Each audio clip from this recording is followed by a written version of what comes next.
When I first started meditating, I'll be honest, I had no idea what I was doing. I'd sit there wondering, am I breathing right? Am I supposed to feel calm yet?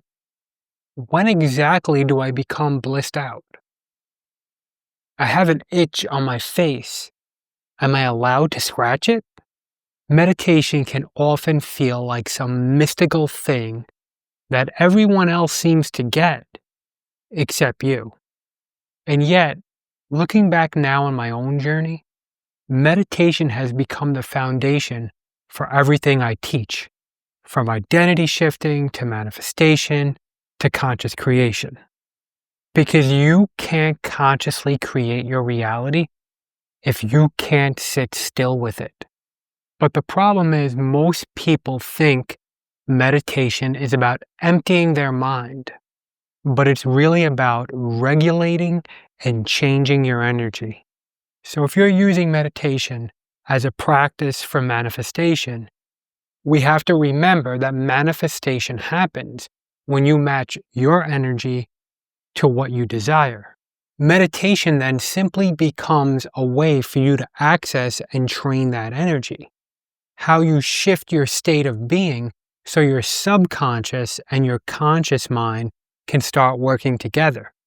And when you understand that, meditation stops being this abstract spiritual thing and becomes the most practical tool you'll ever use for transformation. So in this video, I want to share with you what I wish someone had told me when I first started learning to meditate, by giving you 6 lessons to help you feel more confident, relaxed, and consistent in your practice, so you can actually use meditation to manifest, embody, and shift into your future self.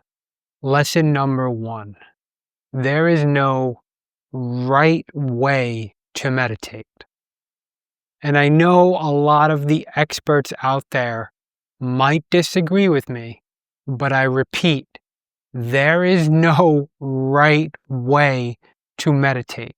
Early on when I was learning, I was obsessed with perfecting the right technique, the right posture, the right breath count, how still I was sitting. But the truth, there is no single right way.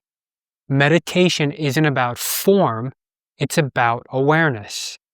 You can follow your breath, repeat a mantra, stand on your head if you like, look out the window and admire the beautiful bird on the tree branch. Whatever works for you, whatever brings you into presence and grounds you into the here and now, is the right way. So give yourself some grace and don't worry about perfecting the practice. Focus on simply connecting with yourself. Make that your intention. Lesson number 2. It's okay to have fun during meditation. And this one's like a pet peeve of mine, because somewhere along the line in history, I think there was a meditation teacher that started this myth that meditation's supposed to be this uptight and really serious thing, almost making meditation sound like some sort of a punishment. But meditation is actually an adventure. It's an exploration of your own consciousness, not a tooth extraction. You are exploring a deeper part of yourself, the deeper recesses of your mind. You're tapping into your body's energy and really exploring who and what you are. See it as just that. And I think another reason why people take meditation so seriously is that we tend to see meditation as boring. So if you're bored, switch up your practice. Try adding some music. Try lying down. Experiment with different postures. And most of all, put a smile on your face. Smile while you meditate.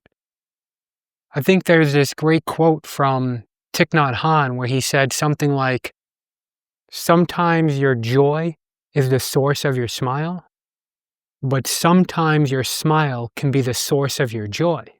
So if you put a light smile on your face while you're meditating, your nervous system will believe that whatever it is you're doing right now is enjoyable and fun.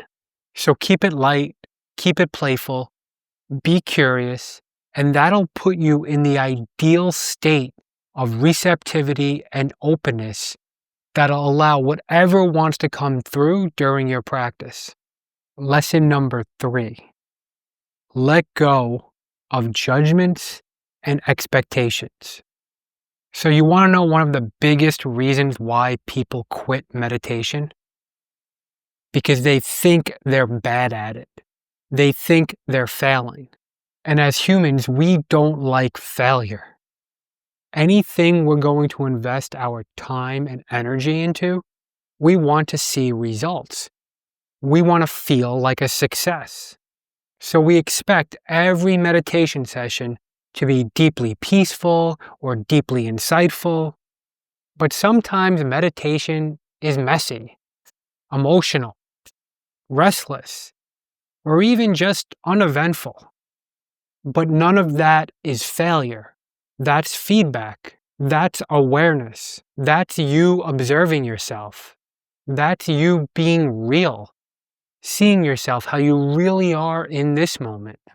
So just go into your sessions being open and curious, like I said before, with no real expectations. That's when things can emerge on their own without you trying to control them or force them.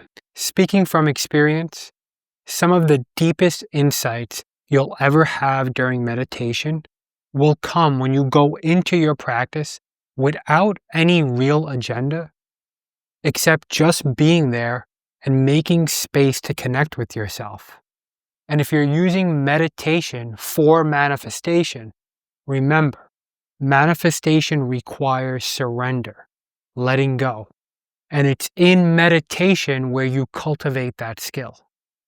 Lesson number 4, believe in your own potential. So just like with any other practice or habit you have, it's about what you believe you are capable and worthy of. So if you tell yourself, I can't meditate, my mind is too busy, you will create a self-fulfilling prophecy where you will experience meditation as a struggle. Think about it. Do you want to go to the gym and work out thinking in your mind that I can't get stronger, I can't get healthier, or this type of workout or lifting this weight won't work for me? So how you talk to yourself during your practice matters. When you get distracted, no worries. Remind yourself that you're not failing. You're not even struggling. And that meditation is simply about returning again and again. You notice when you go unconscious, when you get distracted, and you simply return to the practice. You can even coach yourself back to the present moment by telling yourself, I got this. I can absolutely do this. There's nothing stopping you from doing that. And each time you return back, you rewire your identity into someone who can and who does. Lesson number 5. Thinking is not the enemy. And this is a common one for most people when they start meditating. We think we're supposed to shut off our mind and not have thoughts. Here's the thing though.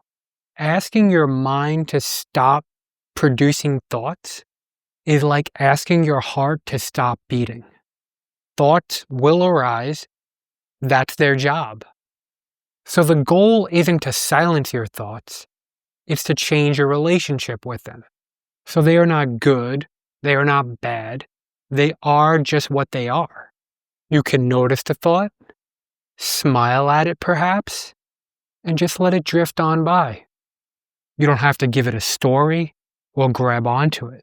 You can almost think of it like you're sitting on the side of a busy road and watching all the cars drive by. And all the cars represent your thoughts. You don't need to flag down every car and stop them and jump in like you're some hitchhiker. You can just watch them coming and going. Ooh, there's a Cadillac. Ooh, there's a pickup truck. Ooh, I think I see a Tesla. That awareness is what builds the muscle of consciousness. And that is key for identity shifting and manifestation. It's what's going to allow you to notice in your day-to-day life when you're thinking, feeling, and behaving in ways that don't align with the future you're looking to manifest, with the future self you're looking to bring into being. That's the practice. Self-awareness is critical for manifestation and identity shifting. And finally, lesson number 6, commit to the journey of meditation, not the outcome. So meditation really is a mirror for life itself. There's no final destination to your practice.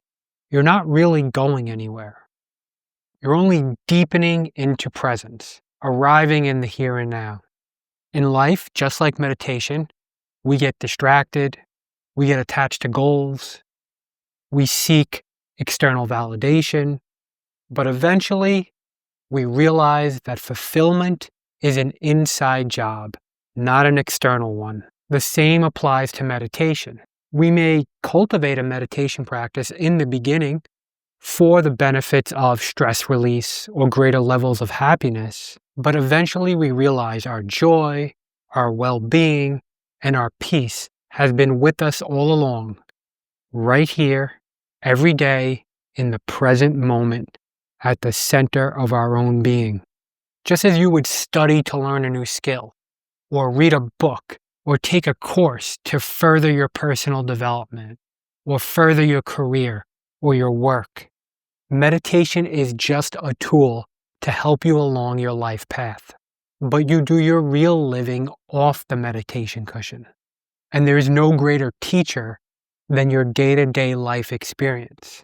And meditation is what helps you show up as the person you want to be during those experiences. One breath, one morning, and one moment at a time. And ultimately, meditation isn't about making you a different person.